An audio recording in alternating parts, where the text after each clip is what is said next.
1960 saw John F. Kennedy beat Richard Nixon in the US presidential election. It saw Harper Lee publish To Kill a Mockingbird, and the US pledged 3,500 troops to Vietnam. But what was happening in music that year?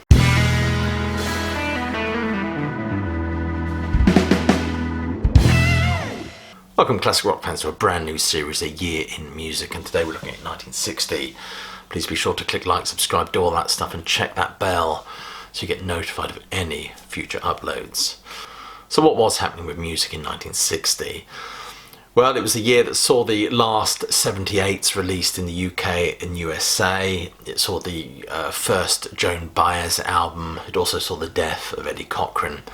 Elvis Presley, his only UK appearance when he made a change at, I think, Glasgow's Prestwick Airport. And the Beatles make their debut in Hamburg. And let's not forget Chubby Checker keeping orthopaedists busy and considerably wealthy for a generation after he releases that record of his. But if I had to select five important albums from this year and a single, what would they be? Well, the singles would be a tough choice. Elvis Presley releases Are You Lonesome Tonight? The Shadows put out Apache. But for me, it'd be that beautiful, plaintive, hymnal ballad to heartbreak that is Only the Lonely by Roy Orbison, released May of this year on the Monument label. My top 5 albums for this year would be It's Everly Time by the Everly Brothers. This is a strong record that has aged well, but I think most of those Everly Brothers records were well crafted. I think it was generally seen that rock and roll would, consist of a few singles and a lot of throwaway filler, but not the Everly Brothers. This album is much more considered. It's well crafted, tunesmithery if ever there was one. It has to be said that the Everlys generally took a great deal of care in the material they put on their albums. Richie Uttenberger says of the Everlys about this time in the 1960s that generally their sound was diluted by more elaborate production, but that's not all true on this LP, which is one of their very best. Not as stiff among the 12 tracks. Half the songs, of course, were penned by that songwriting duo, Baudelaire and Felicie Bryant. A remarkable songwriting couple. They've been responsible for many, many great Everly Brothers songs. Numbers like Bye Bye Love, All I Have to Do Is Dream, Wake Up Little Susie, Bird Dog, Problems, Poor Jenny, Devoted to You. The list goes on, songs that they put out on Cadence Records. Has to be said that all the songs that Bryant wrote on this record were not so well known, although Fairport Convention did cover one in 1968 for a BBC radio broadcast. I think the song was Some Sweet Day. And although the songs on this record are generally what I would call mid-tempo rock and roll, it's still an extraordinary record. There's no doubt that these beautifully written songs and serene harmonies with Everly's truly creates an exquisite symmetry between melody and voice, and you can certainly see why there was such an influence on Simon & Garfunkel. Number 4 is A Genius Hits the Road, Ray Charles. In keeping with his jazz, pop, swing crossover, the King of Schmooze regales us with this very itinerant record.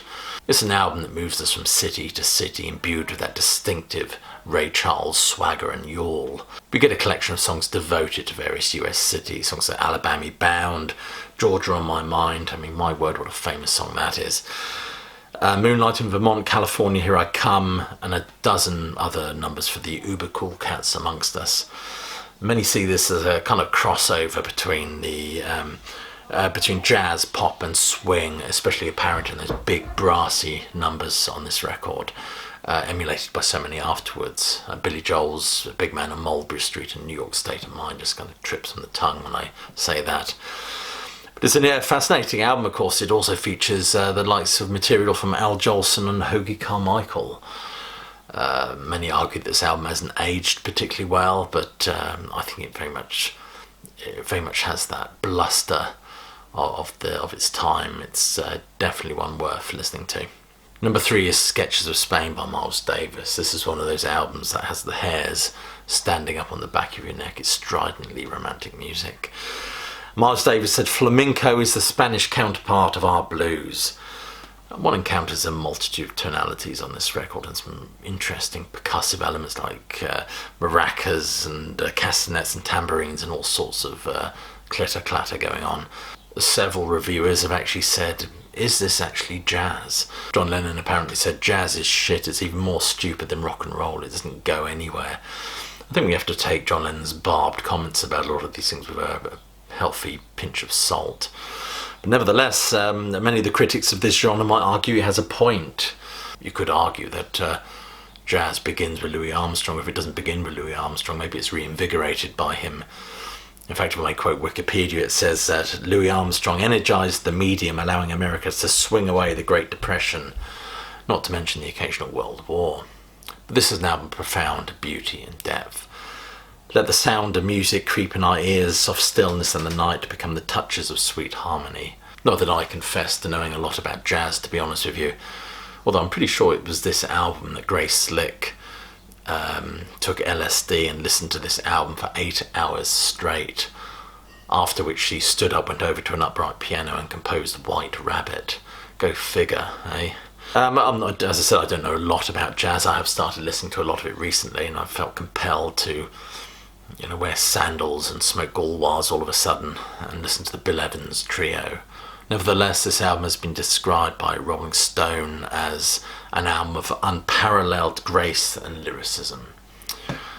So anyway, it's made my list of the 5 best albums of 1960. Number 2 is Muddy Waters at Newport. This is one of those highly regarded blues albums that incorporates all those melodies and rhythms, that showcases the musical genius that is Muddy Waters. He takes us on a journey through his entire catalogue for this album. I have to say the cover photograph looks rather staid, with him posing with what looks like John Lee Hooker's guitar. All music said he gave the impression that he was at the Newport Folk Festival rather than the prestigious Newport Jazz Festival. However, the king of Chicago blues gives an absolutely incendiary performance, a performance befitting a man half his age, it has to be said. We see him shouting and strutting along the stage to that cacophonous wail of his band. A band consisting of Otis Spann, James Cotton, Pat Hare and Francis Clay. Waters shimmies and dances across that stage, as I've said, like a man half his age. He's absolutely mesmerising to watch. And the atmosphere that's created is just absolutely remarkable, as he regales us with numbers like Hoochie Coochie Man, I Feel So Good, I Got My Brand on You, Soon Forgotten, and of course the massive Got My Mojo Working.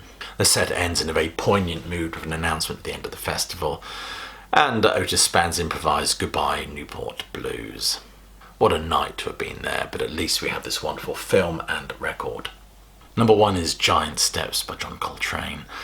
As much as Love Supreme and Ascension are discussed as important records in terms of search for the higher spiritual plane, both released on the Impulse Records, if I'm not mistaken, for many critics and jazz fans alike, it's 1960s Giant Steps that seems to warrant so much attention. This is an album that comes after his remarkable collaboration with Thelonious Monk, who it was a huge album within the paradigms of classic hard bop jazz, and this album is a melding of kind of musical virtuosity, lyricism and presence. This album was recorded in 1959 when John Coltrane was struggling with a pretty nasty heroin addiction as well as alcoholism, and it was he had a spiritual awakening, I think, about this time that helped him get those specific monkeys off his back.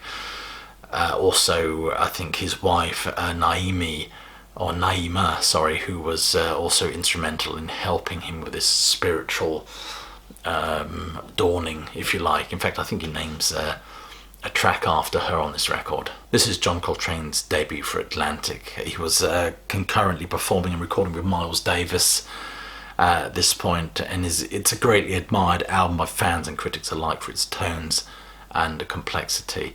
If you'll forgive me for quoting Wikipedia, this album's title track is generally considered to have one of the most difficult chord progressions of any widely played jazz composition. Its altered chord progression cycles came to be known as Coltrane changes. This album is said to have led to further experimentation with melody and harmony right up until his death in 1967 at the age of 40 from liver cancer.